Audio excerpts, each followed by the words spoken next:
Hello friends, हरे कृष्णा, राधे राधे। और friends, आज मैं आपके लिए तुलसीदास जी की स्टोरी लेकर आई हूँ।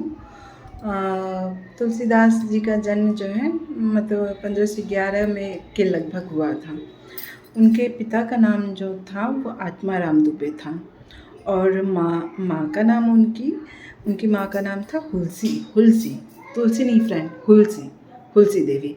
वो एक आध्यात्मिक मतलब आध्यात्मिक, सॉरी फ्रेंड, वो हाँ मतलब जैसे मतलब आध्यात्मिक और मतलब जैसे पूजा पाठ इन सब में लगे रहना। और मतलब कुशल गृहिणी थी। घर के कामकाजों में मतलब कुशल गृहिणी थी। और बात यह है, तुलसीदास के जन्म की एक बहुत ही रोचक घटना है कि नॉर्मली जो बच्चे होते हैं वो 9 माह के बाद अपनी माँ के गर्भ से निकल जाते हैं। लेकिन जो तुलसीदास थे वो 12 महीने के बाद मतलब जैसे वो पैदा हुए थे। और मतलब काफ़ी मतलब हिस्ट पुष्ट बच्चे थे। और जब वो पैदा हुए थे तो उनके मुंह में दांत था। तो मतलब दाँत के साथ ही वो पैदा हुए थे। और पैदा होते ही उन्होंने ना मतलब राम का नाम लिया था। तो इसलिए उनका नाम जो है मतलब बाद में उनके गुरु ने उनका नाम तुलसी रखा था। लेकिन उस समय जब राम बोलने के कारण उनका नाम जो था वो राम बोला रखा गया था।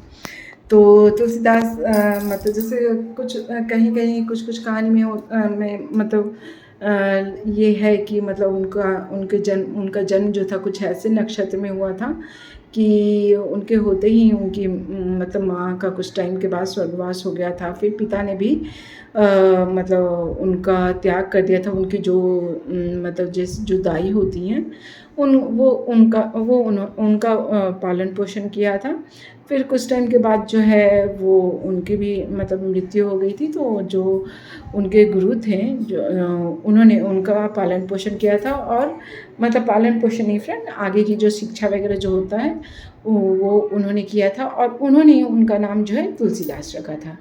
तो धीरे धीरे जो है समय मतलब जैसे व्यतीत होता गया। उसके बाद फिर उनकी शादी जो है वो मतलब उनकी वाइफ़ का नाम रत्नावली है। कहीं कहीं कुछ और नाम भी बताया गया है, लेकिन उनकी वाइफ़ का नाम रत्नावली रहता है। उनसे उनकी शादी होती है और उनसे उनको एक पुत्र की प्राप्ति होती है जिसका नाम तारक रहता है।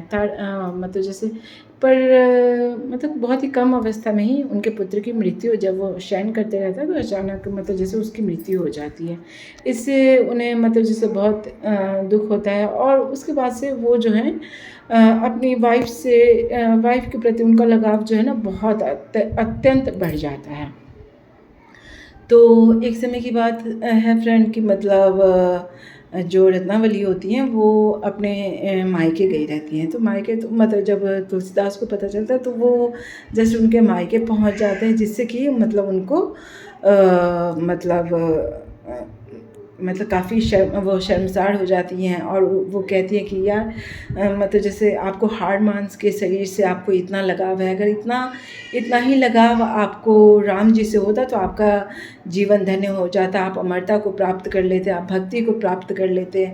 तो ये जो बातें हैं वो तुलसीदास के दिल में एकदम तीर की तरह लगा। और मतलब उसके बाद से ही उन्होंने मतलब जैसे घर बार जो गृहआश्रम को छोड़ दिया उन्होंने और राम जी की भक्ति में लीन हो गए।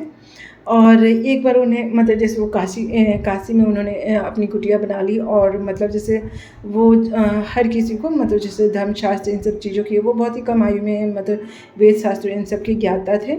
और जगह जगह वो मतलब जैसे वो यही उपदेश देते थे कि मतलब गृह आश्रम मतलब जैसे ईश्वर के बारे में बताते हैं, वेद शास्त्रों के बारे में बताते थे। और मतलब इस तरह से एक बार उनकी जो भेंट मतलब ऑलवेज वो भगवान राम जी की भक्ति में लीन रहा करते थे। तो एक बार उन्हें मतलब जैसे मतलब हनुमान जी के दर्शन हुए, वो एज एक साधु के रूप में थे। तो फ्रेंड जो ईश्वर की भक्ति करते हैं उन्हें कहीं ना कहीं कुछ ना कुछ अंदाज़ा हो ही जाता है कि ये जो है ये नॉर्मल जो साधु वगैरह होते हैं वो नहीं है। तो वो मतलब उनके मार्ग को रोक कर वो जाने लगे। तो सॉरी फ्रेंड, वो मतलब जैसे प्रणाम वगैरह करके वो जो साधु हैं मतलब वहाँ से जाने लगे।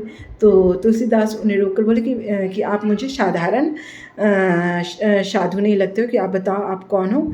तो उस पे मतलब जैसे हनुमान जी दर्शन दिए और उनको कहा कि आप मतलब बुंदेलखंड के चित्रकूट नामक पर्वत पर जाओ और वहाँ आप मतलब वहाँ आपको राम जी के दर्शन होंगे। तो वहाँ वो मतलब जैसे बुंदेलखंड चित्रकूट पर्वत के पास जाकर उन्होंने अपना आश्रम बनाया और वही मतलब ऑलवेज राम जी की भक्ति में लीन रहा करते थे और लोगों को मतलब जैसे धर्म शास्त्र के बारे में बताते थे और वहीं पे आश्रम बनाकर वो रह रहे थे। एक दिन अचानक वो मतलब जैसे उन्हें मतलब जैसे जब वो अपने आश्रम में पूजा वगैरह कर रहे थे, उन्हें दूर से मतलब दो युवक घोड़े पर सवार होकर उन्हें आते हुए दिखाई दिए। उस वक्त वो नहीं पहचान पाए, लेकिन दूसरे दिन फिर जब वो युवक आए तो मतलब उस वक्त वो पहचान लिए कि इसमें से एक जो है वो राम जी हैं और एक जो है लक्ष्मण जी हैं।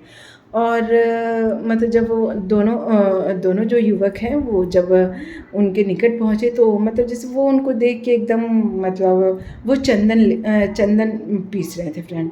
तो मतलब वो मतलब उन दोनों को देख के मतलब एकदम मतलब कुछ समझ ही नहीं पा रहे थे, एकदम मतलब जैसे राम जी की यादों में खोए हुए थे। तो अचानक उसमें से एक युवक ने कहा कि मतलब जैसे कि मुझे चंदन का मतलब टीका लगा दो। तो उस पर मतलब जैसे मतलब उन्होंने चंदन का टीका राम जी को लगाया और वो कहीं ना कहीं समझ गए कि इसमें से एक जो है वो राम जी हैं और एक जो है लक्ष्मण जी हैं। और फ्रेंड्स उनकी बहुत मतलब इस तरह से वो मतलब जैसे राम जी के उनको दर्शन हुए और फ्रेंड्स उनकी बहुत ढेर सारी रचनाएं हैं। मतलब वो लगभग 111 साल जिए थे फ्रेंड्स। तो फ्रेंड्स आप बताइएगा कि मतलब आज की स्टोरी आपको कैसी लगी। हरे कृष्णा, राधे राधे, जय भोलेनाथ, जय Shiv Shankar and please like share and comments my channel.